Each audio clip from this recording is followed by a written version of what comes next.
आप रोज़ खबर सुनते हैं कि कोई बच्चा पिस्तौल से खेल रहा था, पिस्तौल चल गई, हादसा हो गया, बच्चा मर गया। एक बेसिक फंडामेंटल सवाल है जो अगेन मुझसे भी किया जाता है और प्रैक्टिकल लाइफ में उसकी ज़रूरत भी आपको बहुत ज़्यादा पड़ती है। वो ये कि जब मैं अपने साथ अपना पिस्टल कैरी कर रहा हूँ या मेरे पास एक वेपन है जो मैंने घर पे रखा है या गाड़ी में रखा है, तो मैं उसके चेम्बर में राउंड लोड करके रखूँ या ना रखूँ।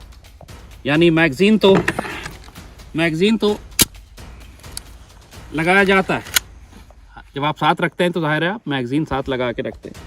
बट द क्वेश्चन इज़ कि क्या मैं ये राउंड चेम्बर करके अपने साथ रखूं या ना रखूं।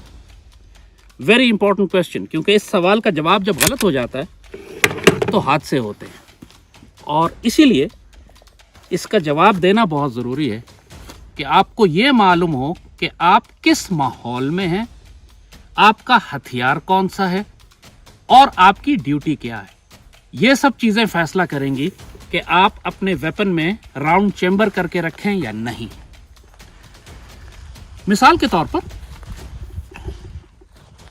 जब आप जो प्रोफेशनल्स हैं जिनका काम है सिक्योरिटी में हर वक्त ऑपरेशंस में फील्ड में रहना, मसलन कोई बॉडीगार्ड्स हैं किसी वीआईपी के अतराफ में, उनका काम है सिक्योरिटी का, हर वक्त वो अपने पास, उनका काम है किसी नागहानी सूरत हाल से निपटने का, या आप आर्मी ऑफिसर हैं जो ऑपरेशंस में जा रहे हैं, एसएसजी कमांडोज हैं, या पुलिस ऑफिसर्स हैं जिनका काम है कि हर वक्त किसी वक्त भी हादसा या नागहानी खतरा उनके सामने आ सकता है।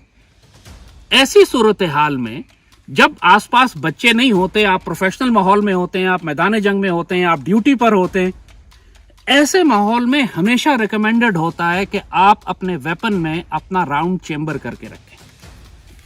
मतलब अगर वही बात कि अगर मैंने ड्यूटी पर निकलना, अचानक कोई हमला होता है, कोई थ्रेट होता है, तो राउंड चेम्बर हो तो ये आपका टाइम बचा लेता है निकाल कर फायर करने में, जिसकी डेमोंस्ट्रेशन अभी दिखाएंगे अभी हम आपको।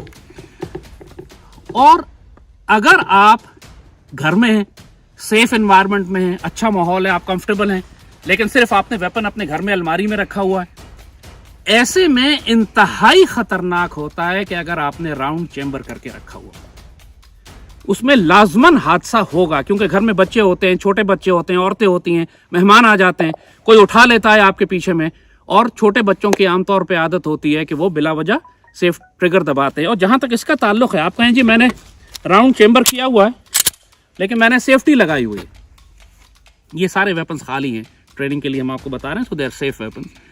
तो मैंने राउंड चेम्बर कर लिया लेकिन मैंने सेफ्टी लगाई हुई है।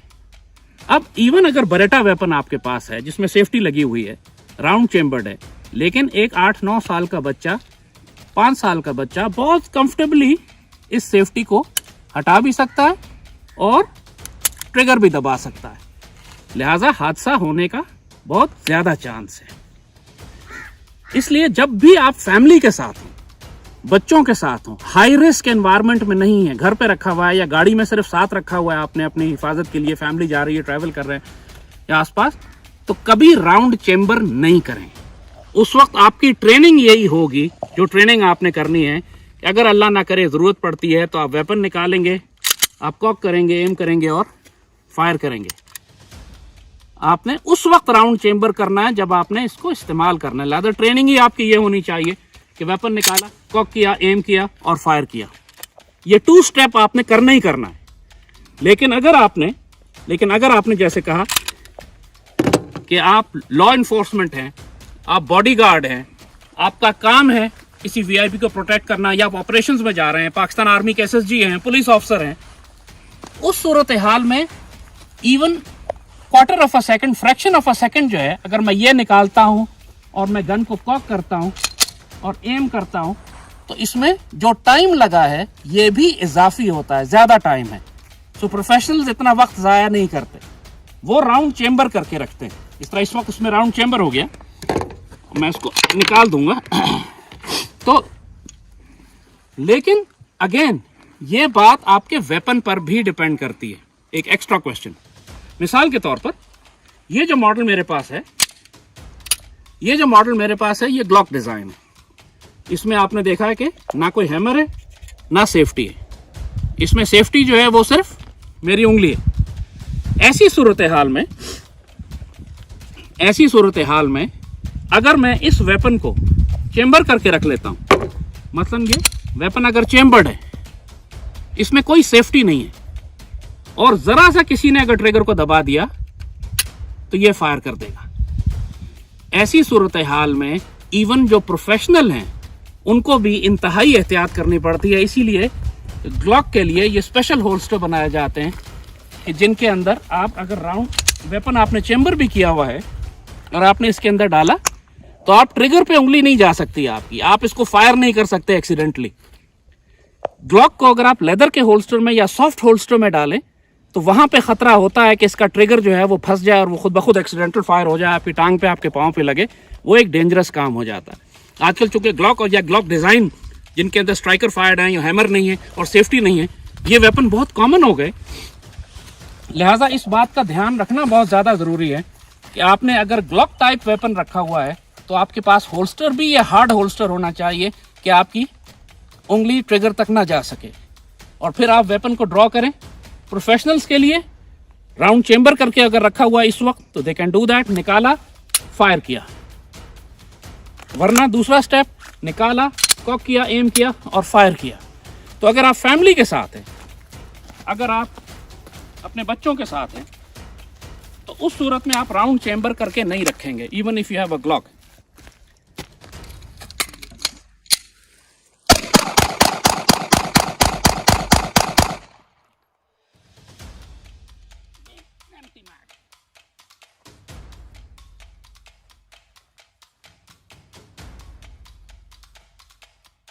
दूसरा मैगजीन बाकी तकरीबन सारे ही अंदर है पिछले वाले के साथ मिला के। It's okay, it's a good gun, very stable. ये पेशावर में फारूक शाह साहब की ग्लॉक बनाई हुई है, local Pakistani Glock, Glock 19, basically generation 4, लेकिन जो ऊपर से जनरेशन 4 है, लेकिन अंदर से जो उसके पार्ट्स हैं वो जनरेशन 5 के हैं, और बहुत सारे पार्ट्स आफ्टर मार्केट हैं। फायरिंग पिन, इसके बहुत सारे पार्ट्स और भी, वो सब बाहर से बने हुए हैं। एंड अभी हम इसकी रिलायबिलिटी भी चेक कर रहे थे। वंडरफुल गन माशाल्लाह। ये गरीब लोगों का ग्लॉक है, असल ग्लॉक तो 6.5-7 लाख रुपए का है, ये कोई 50,000 वाला है। पर ठीक है, किसको क्या पता, ना 10 हो तो ना पता लगना किसी को। जैसे कि नॉर्मली व्हेन आई कैरी, मैं अपना राउंड चेंबर करके नहीं रखता। मेरी प्रैक्टिस है सच के निकाल के इसको राउंड चेंबर करके फायर करना should not take that much of time. इस सूरत में गन अगर बाहर निकली भी है तो सेफ है, एक्सीडेंटल फायर नहीं करेगी। और होल्स्टर भी आपका चूंकि हार्ड होल्स्टर है, so this is better way of doing it.